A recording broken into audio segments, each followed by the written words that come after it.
New York Democrat arrested for stealing from victims of Hurricane Sandy. New York State Democrat Assemblywoman Pamela Harris was arrested Tuesday for allegedly defrauding the federal and state governments out of $60,000, including $25,000 in FEMA funds that were allocated for residents left homeless in the aftermath of Hurricane Sandy. But officials say Harris, who represents parts of Brooklyn in the state assembly, was not among the homeless. Instead, her Coney Island residence was still intact following the devastating 2012 storm, according to the New York Daily News. The 57-year-old remained in her home after the storm but allegedly filed fake paperwork to prove she was paying rent for a residence in Staten Island. FEMA then compensated her with money that was set aside for temporary housing assistance, officials said. In an effort to cover up what she had done, Harris is accused of telling witnesses they should lie to the FBI. Harris was busy brewing a storm of her own, one that resulted in her receiving significant payouts by the very federal agency charged with helping those truly in need, said William Sweeney Jr., the head of the Bureau field office in New York. Prior to her 2015 election to the state assembly, Harris ran a non-profit training and mentoring organization. But she allegedly pocketed $34,000 that the city council had given to her group to pay for rent. Officials believe Harris used $10,000 to pay for vacations, including one on a cruise ship. She also allegedly used stolen money to shop for lingerie from Victoria's Secret, as well as pay off bills she had accumulated from Kohl's and the mortgage on her Coney Island home.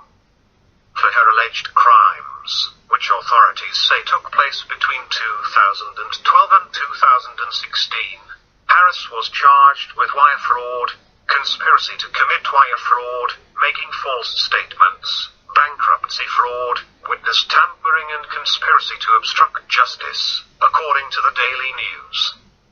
Harris pleaded not guilty and was released on $150,000 bond.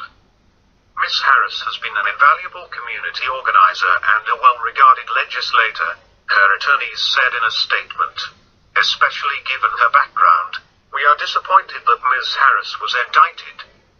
She has pleaded not guilty, and we look forward to her day in court and an opportunity to present the full facts. The Democrat Assemblywoman's arrest came the same week New York City Mayor Bill de Blasio announced a lawsuit against the 5 largest oil companies in the nation, claiming Sandy's destruction was amplified due to the climate change those companies contributed to.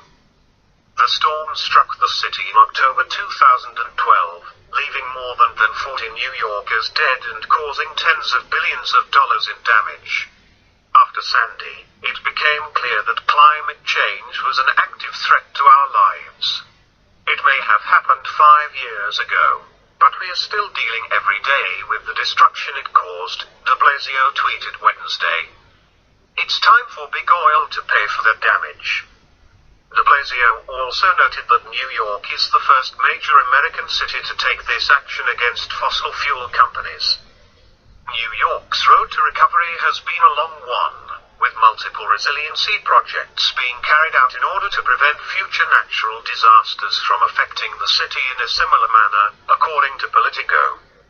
The city seeks to shift the costs of protecting the city from climate change impacts back onto the companies that have done nearly all they could to create this existential threat, the lawsuit reads, as reported by the New York Post. Moreover, de Blasio wants the city's pensions to divest from oil companies. But according to the National Association of Manufacturers, an industry trade group, this move will come with a high price tag, as it could cost city employees $2.8 billion over 20 years. Divestment won't do anything to cut greenhouse gas emissions. All it does is pass stocks from one shareholder to another, now Vice President Chris Nedtrim said Wednesday.